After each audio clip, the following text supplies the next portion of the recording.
Hi, everybody. Welcome to Act Now. I'm Julianna Forlano. So how are you doing today on the day Russia has invaded the Ukraine?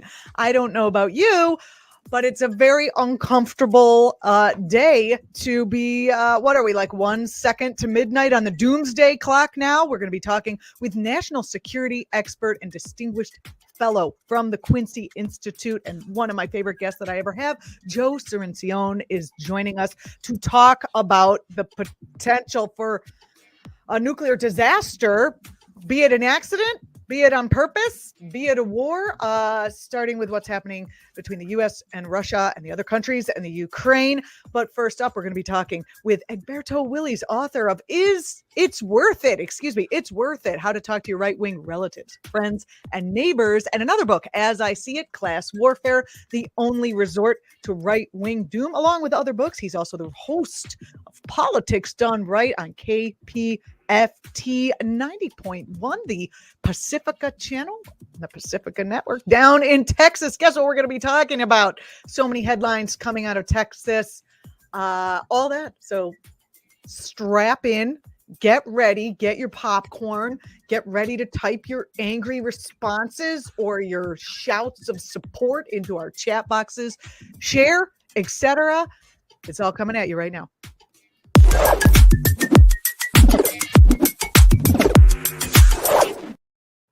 Egberto Willies is joining us for the headline second segment in just a second, where we're going to talk about how Beto is running for governor of Texas, and also that little bill about calling healthcare for trans children child abuse happening under Greg Abbott down in Texas. Let's take a reminder of who Greg Abbott is and what he's done. All that and more under the headlines starting now.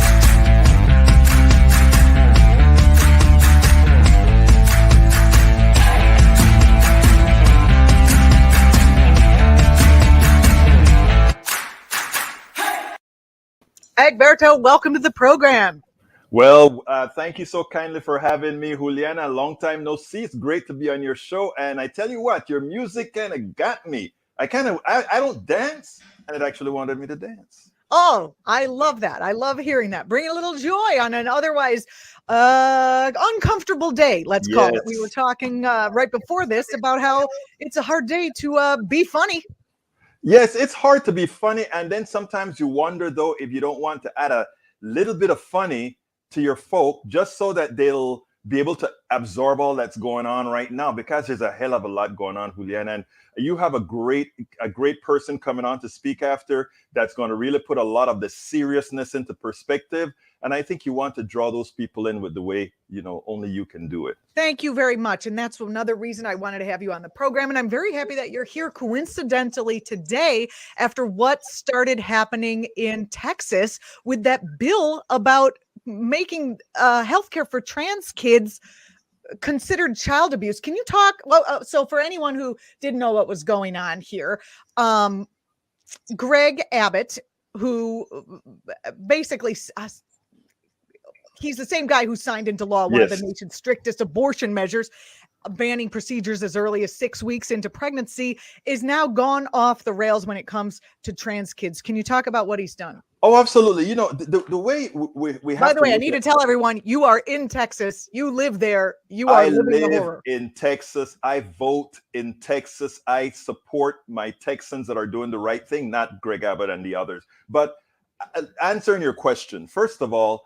we've been trying to mess with people in the bathroom here in Texas for a very long damn time. And it's like, who can mess with people the worst? How can we actually do a little bit worse to get that 15% of diehard Republicans who vote in the primaries to go for us? So what they did, to answer your question, it is amazing because we already had a bill that kind of monitors the bathroom for you. Now they want to say that these kids that are going through these psychological problems, these actual problems of who they are, now we are not going to allow physicians to take good care of them. We're not going to allow them to take solutions that delay their puberty so they can make the right choices when they're adult enough. They can't get the right kind of counseling because not that the bill says that. The bill is restrictive as it is enough. But what the bill says is or rather a directive coming from Paxton, our resident thief or resident thief. I like to call him the stock thief, you know. Who is he?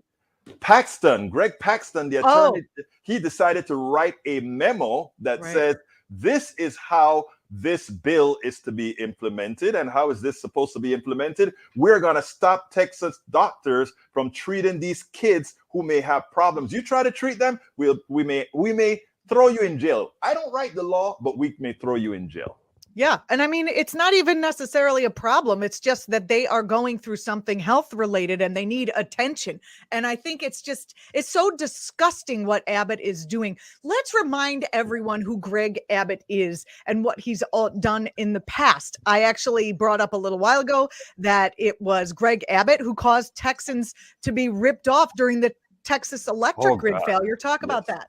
Well, let me tell you, because yesterday, and it's amazing that we planned to have me on today, long time ago, but yesterday, something great happened. The person who run ERCOT is the ones that control all the electrical distribution in Texas. You know, in Texas, we got to do things ourselves. We're big, bad, and ugly, right? Well, actually, big, bad, and pretty. We do everything ourselves. So we run the grid. Everybody else is on a national grid that splits the electricity on the left side of the country or the right side of the country. But Texas does it all on its own. We decided to have ERCOT run it for us. What ERCOT is really is an organization that takes a whole lot of private generators, put them together, aggregate them, and distribute it through our own lines and build the holy hell out of us. Well, during the freeze, we used a lot of electricity, a lot of gas things went down, and it turned out that the grid got overloaded, not because we couldn't handle the performance, but because our state hates regulations that forces these particular companies to do the right thing. So we froze.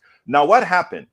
On the day that we started to recover, we decided that even though we have recovered, we are going to allow this company to continue to pilfer Texans by charging them up to $1.9 billion over those 2 days that they should not have been charged, that what the market bears in the amount of electricity generated.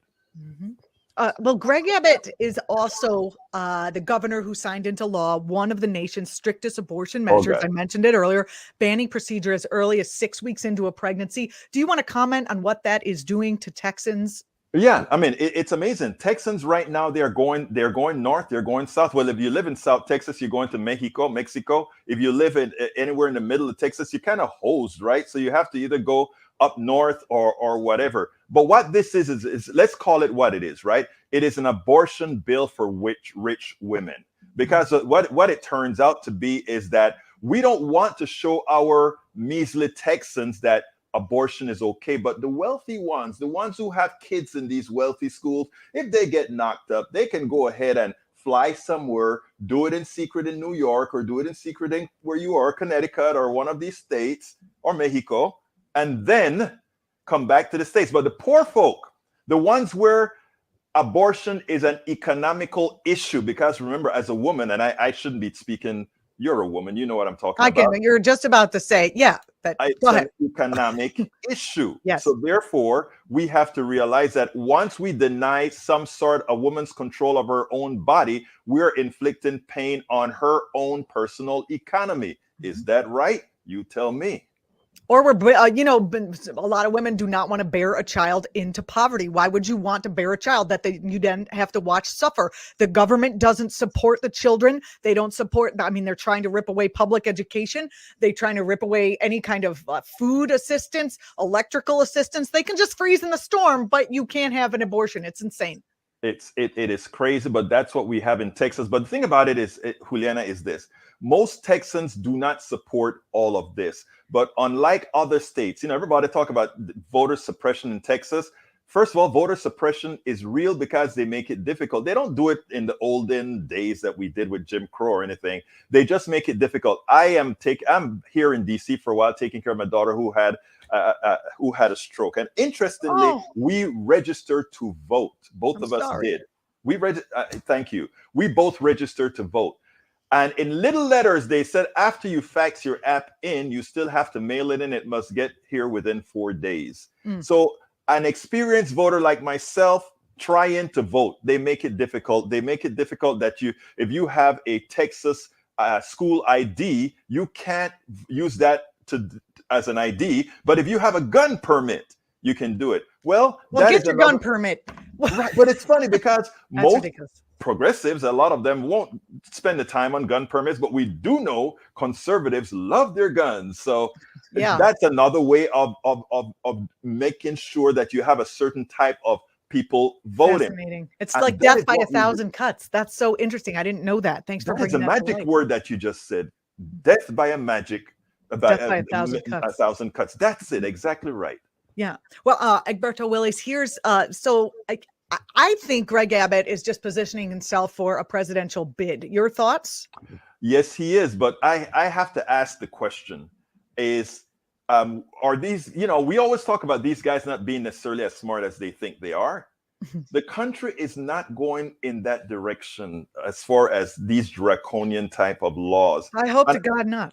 No, it's not. It really isn't. The interesting thing is he's not going to CPAC, which apparently is only for crazies and Trumpites now. And, shamans, QAnon shamans are going to that thing. It used to be fairly serious conservative think tank, gathering of people I don't agree with, when now it's just for nuts, and he's not going. So I'm seeing that as him signaling that he's positioning himself as like a regular Republican, while at home he can still show his creds for trying to cut abortion as much as possible, trying to, cut, trying to deregulate the utilities, trying to, do these that go against the trans kids and all the other stuff we just discussed. Your thoughts?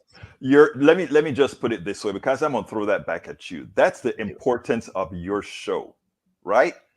Because we won't allow them to do that. You're absolutely right. What you just said was a perfect answer, right? In other words, let's kind of look normal to everybody else. And in Texas, where we control how people can vote, we will let them do as they please. But Juliana says something else. You're going to be on my show. And not only that, we're going to make sure that the rest of America find out who you really are. And that's the beauty of independent media. Because whereas others are going to cover things superficially, baby, you're going to get down into the gutter with those guys and say, you're not getting away with that. Well, Egberto, Willies, you're going to have to come back, because we didn't even get to the other part of this story, which is Beto O'Rourke, who is running for governor of the state. A quick thought about that, and then I gotta go. We gotta talk about nuclear war. So stick with us for that. Go ahead. This is a very quick one. 1 minute. Beto O'Rourke is going to do it. Beto O'Rourke has the pedigree, just like Mike Collier, who's the lieutenant governor running. Let me tell you guys something. If we can get through a few hurdles, in his case, guns, in my case, a little else something, we got the state. That'll be amazing. That'll be amazing. Oh, it's so great to have you on the program. I will get you back here on another serendipitous day. I'll just book it, and then the universe will bring the news together. So it's very important that you be on that day, just like it did today. I appreciate you coming on, Egberto. Thank you so kindly for having me, and great show. And everybody go to Politics Done Right. You can find it on the internets, egbertowillies.com, right? You're a .comer. Yes, egbertowillies.com, but politicsdoneright.com for the show. politicsdoneright.com. Okay, well, that's easier to spell and remember. politicsdoneright.com. Thanks so much. I appreciate you being on. Thank you. You're watching ACT TV. Stay with us.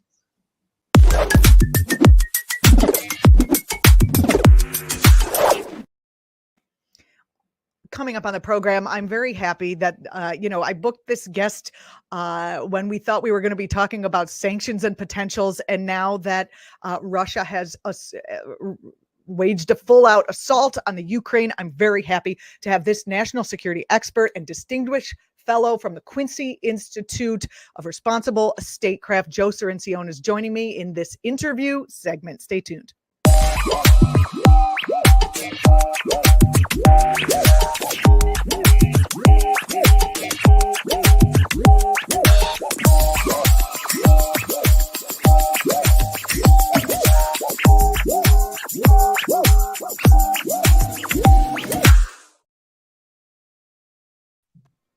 Joe Cirincione, thank you so much for joining me today. My pleasure, Juliana. Thank you very much for having me. Well, we have some very important and serious issues to discuss, given the fact that Russia has started an all-out attack on the Ukraine. You are a national security expert, and your area of expertise is nuclear proliferation, or hopefully non-proliferation, which is what we want. Can you talk about the nuclear aspects of what we're facing here, not only between Russia and Ukraine and the U.S., but as really a world who would be affected by any kind of nuclear disaster there? I would say we have enough to discuss just with U.S. and Russia. If you are frightened by this moment, I would say you're having an appropriate response to this. President Biden just said this was a very dangerous moment for Europe.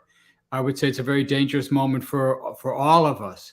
We have not been this close to a war between two nuclear armed states since the early 80s. Now, the US and Russia are not fighting now. That is true. But Russia has just launched an invasion of a country on the doorsteps of NATO. And in his speech, he threatened much more than that. President Biden was absolutely right in his news conference today. Putin's aims go beyond Ukraine. He's talking about restoring control over all the former Soviet republics, including the Baltic states, which are now members of NATO. And if those countries are indeed threatened, the U.S. has a defense responsibility to come to their aid. And that's just the intentional use of nuclear weapons. There are two set of circumstances that worry me, and I'll go through them quickly, and then we can discuss. One is what happens if Putin starts to lose this war. If he's faced with defeat, that's going to be a defeat not just of a battle, not just of a war, but possibly of his control over Russia, possibly of him personally. It could all come crumbling down. Under those circumstances, he is going to be tempted to use nuclear weapons, and he has about 6,200 of them, to try to stem that defeat. In fact, the Russians have a strategy, a doctrine called escalate to de-escalate, that under a situation where Russian forces were losing, the doctrine goes, they would use a nuclear weapon to demonstrate their seriousness of the situation and cause their adversary to back down. Would Putin use that? If he does, the U.S. response is not going to be to do nothing. U.S. doctrine indicates that we would respond in kind to prevent a foe from achieving escalatory dominance, as they say. And the second, of course, is the danger you always face when a nuclear-armed country is in combat. The fog of war could lead to misunderstandings, miscalculations, a panicked use of a tactical nuclear weapon, which could then quickly escalate out of control. Once one nuclear weapon is used, there is no clear fire break. There's no clear stopping point from further nuclear use. So yes, although I wouldn't say the chances of this are high, they're what we call, it's not a non-zero possibility. It's there. It's closer now than it has been at any time since the 1980s. And that's part of the reason you're starting to see hundreds and thousands of people start to take to the streets, both in Moscow, where they're protesting the war, and in Europe, where crowds are coming out saying, stop this war. We haven't seen this kind of activity in quite a long time.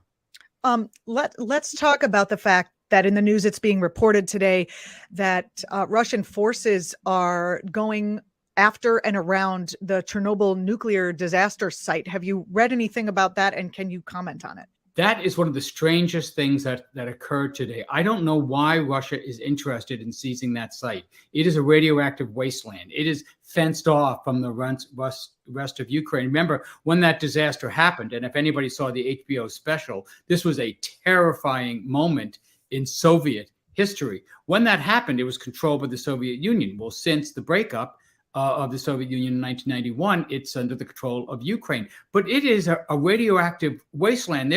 Nobody's permitted within tens of miles of the site. The site itself is sealed with a concrete sarcophagus because we didn't know what to do with the waste. This was a nuclear meltdown that couldn't be controlled. There was no way to take it out, to sort of clean it up. It was just sealed.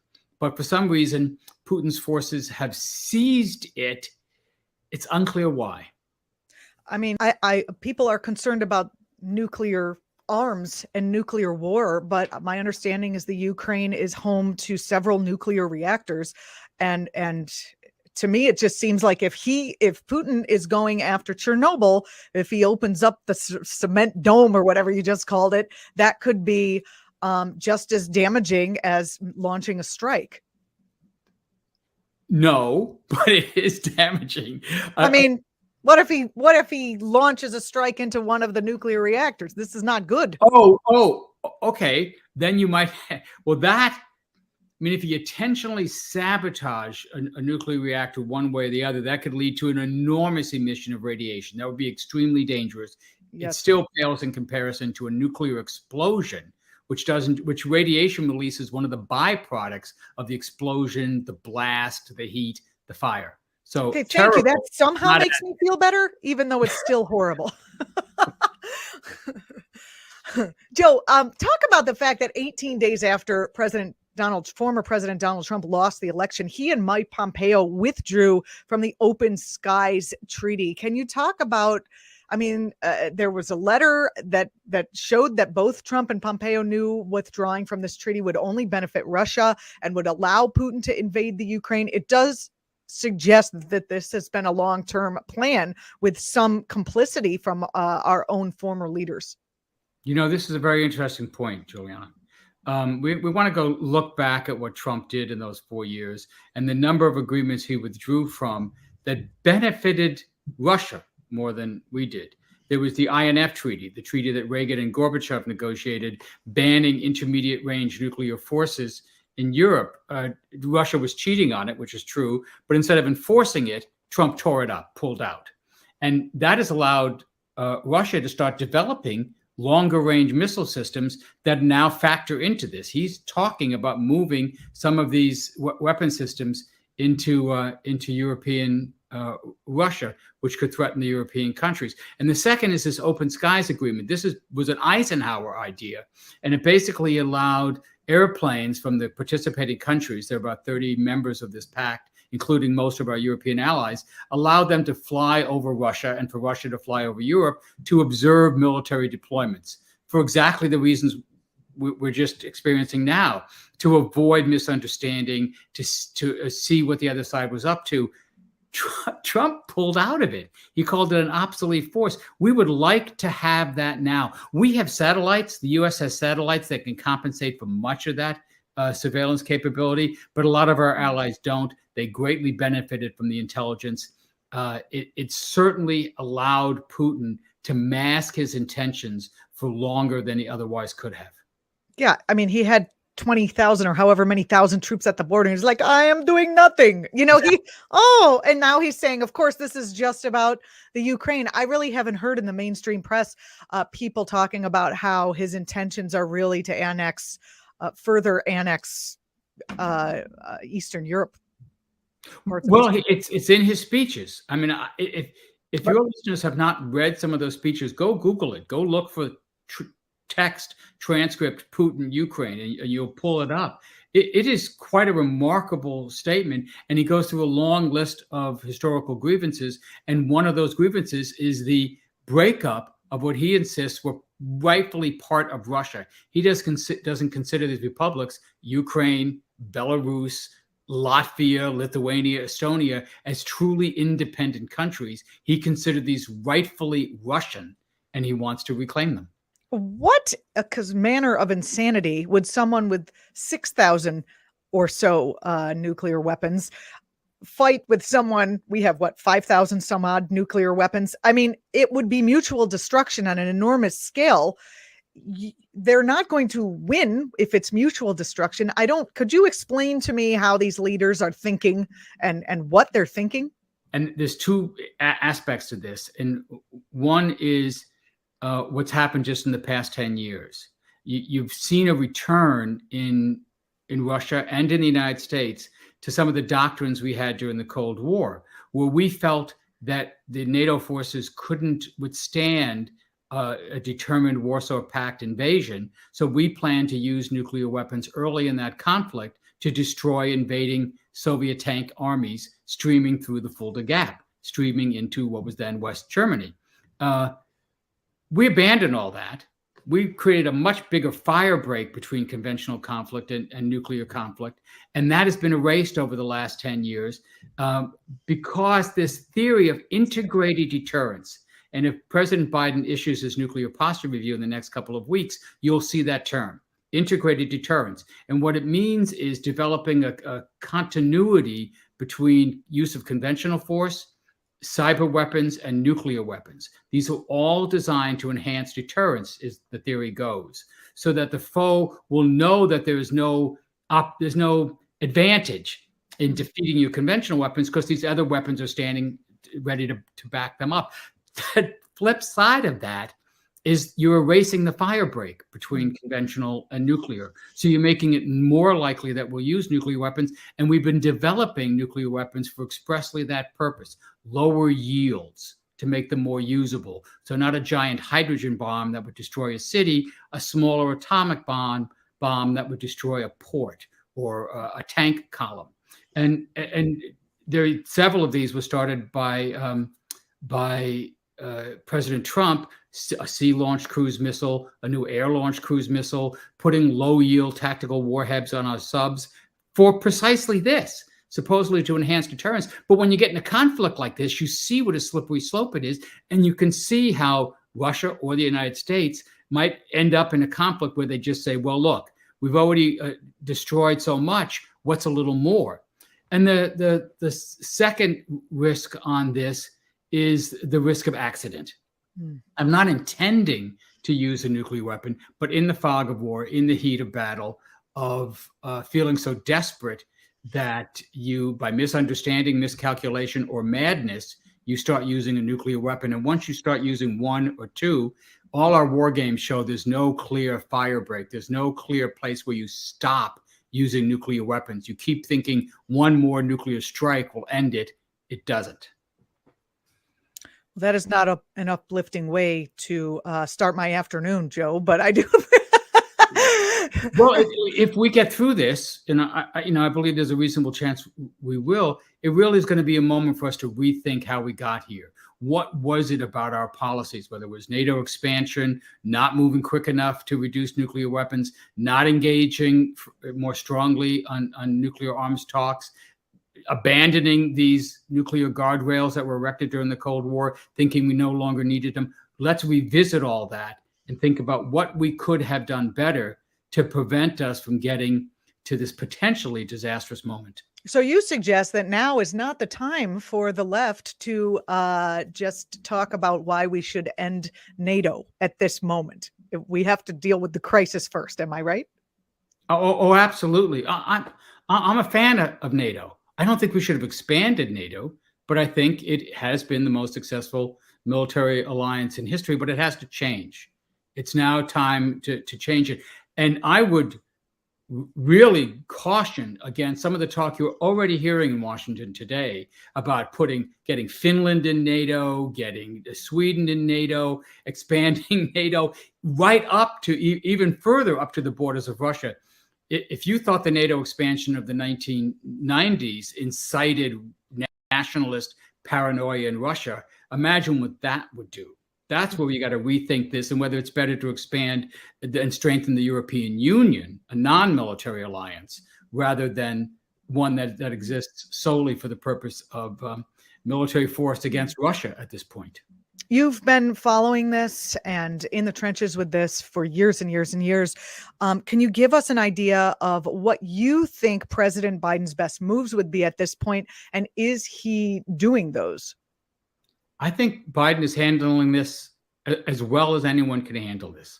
This is a very smart response. Number one, preserve unity. Everything he's doing, he is consulting closely with our allies. Keep everybody together. That is our biggest asset against Russia. What's Russia's alliance? Belarus. That's it. What about China? I thought he was not an alliance, but a partnership. But even China, if you read their statements, they are staying away from this. They're not advocating this. They're not secretly backing this. This is not in their interest to provoke a war with Europe. That's not in their economic, strategic, any kind of interest. They'd like to calm things down. So number one, unity. Number two, he really has a quite capable national security team from Secretary Biden, Blinken, Jake Sullivan. They're handling this very smoothly, very few leaks. Look at how cleverly he released U.S. intelligence on Putin's moves. Things that some people, including the Ukrainians, thought was hysterical last week. Spot on. He's letting Putin know, we're inside you. We know you've issued the order. We understand what's going on. Don't think you can surprise us or outflank us with some clever, chess-like move. Very clever. And then today, he's releasing more sanctions. Not everything. He's still holding something in reserve. I think that's smart, but really hard-hitting sanctions, again, unified with our European allies and our close partners around the world. We should be thankful that we got Joe Biden there, certainly compared to our last president who's been praising Putin. Donald Trump's been out there praising Putin's smart move to invade Ukraine, and a big part of the Republican Party and the Republican media personalities are going along with him. Biden is holding the course, standing firm, keeping everybody united. Smart moves, smartly done. Oh, gosh. Well, you're actually making me feel better. I mean, for as much as you could. And by the way, and he's also drawn a clear red line that some in Washington don't like. We are not going to put U.S. troops into Ukraine. We're not going to do it. And Washington, man, the first reaction to something like this is more military. We have to go tougher, stronger. That's their very first reaction. And you're going to hear a lot of that over the next week or so. Biden's not in that camp. No, and the last thing the Joint Chiefs want is to have U.S. forces fighting Russian forces. You want to get close to World War III? That's how you do it. There's a reason we haven't done that in 77 years. Arms manufacturers tend to profit greatly when war happens, but it seems like nuclear war, and this one is so close to that, I don't see how they would have a war without, after what you've said, not, again, by accident or by all of the things that you are. Miscalculation of madness. This is John F. Kennedy. He warned us in '62 at the UN that we are under the nuclear sword of Damocles, hanging by a slenderest thread that could be cut by miscalculation, accident, or madness. Madness would be anyone who pushed a button on purpose. That would be the madness part, right? Yeah. Oh boy. And what are the odds that this sort of interaction, what are the ripple effects that the interaction in Ukraine are having to other nuclear armed states? We haven't seen anything yet. You'll be looking, obviously, Britain and France, both nuclear armed members of NATO, China, of course, India, Pakistan. India is said they called Putin, Modi, the leader of India, called Putin and said he urged restraint. China's urging restraint on all parties. That's the standard cop-out. No, everybody's waiting to see how this plays out. No obvious moves by any of the nuclear armed states yet. Fascinating. Well, thank you so much for coming on. Good news, by the way, while all this is happening, over in Vienna, we're getting closer to restoring the deal that constrained Iran's nuclear program. It looks like we might have a final text agreed to by next week, and that will resolve one of the proliferation problems, stopping Iran from getting a bomb, shrinking their program again, putting it under lock and key, correcting the damage that Trump did. And reducing conflicts and tensions in the Middle East. This could be a big win for President Biden. Just on national security, it's terrible what's going on in Ukraine. It's a lot better what's going on the Iran deal. In terms of politics for Biden, I think this is going to be some difficult crisis weeks for him, but he could emerge much stronger than when he went in. Thank you so much, Joe Cirincione. Don't forget to follow Joe's work. His Twitter handle is right below here, Cirincione, but you can also follow his work at the Quincy Institute for Responsible Statecraft. Thanks so much. I thought we were going to be talking sanctions, and then all of a sudden you're here on the exact day that I needed you. So thank you so much. I really appreciate it. My pleasure. Thank you for having me on. You're watching ACT TV. We'll be right back.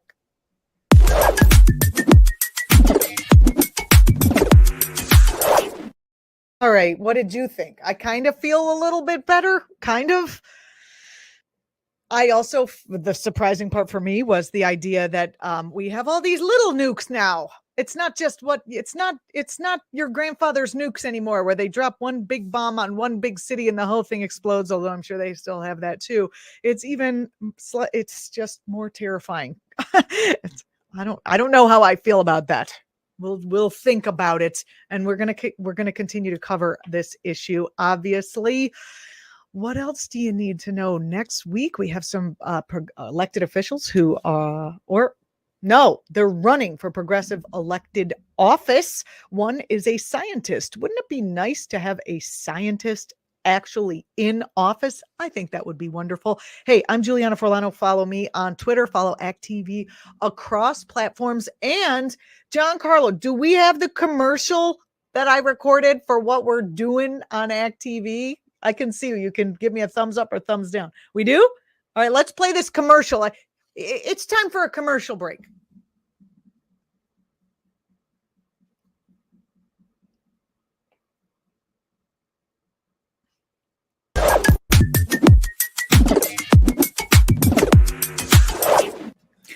Hi, everybody. Julianna Forlano from actNOW. We've launched a membership program for ACT TV. If you're new here, ACT TV is a progressive media company for political activists and people who want a more progressive politics. Our mission is to create a media to empower progressive activists, to amplify the message, and to give an entryway for viewers to participate in these actions.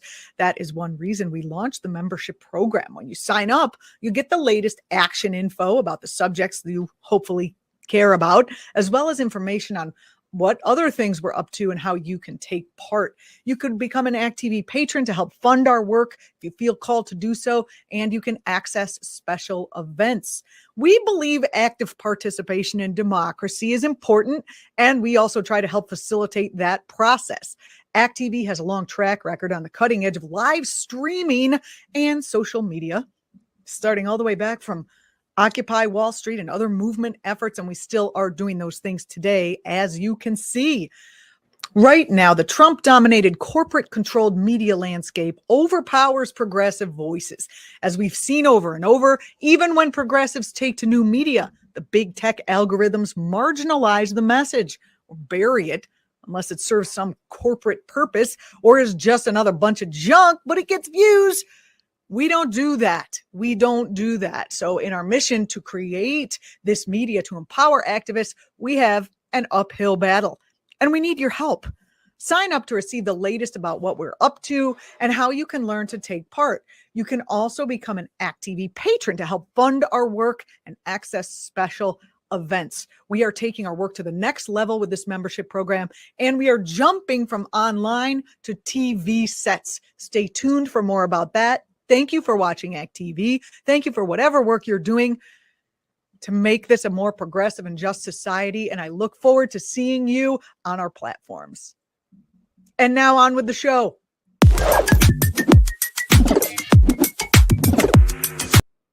Is that what I look like? I think it is. I watched my own commercial. That was kind of fun. Anyway, now off with the show because we're done. I will see you Tuesday, 2 p.m. right here on ACT TV. Thanks for watching.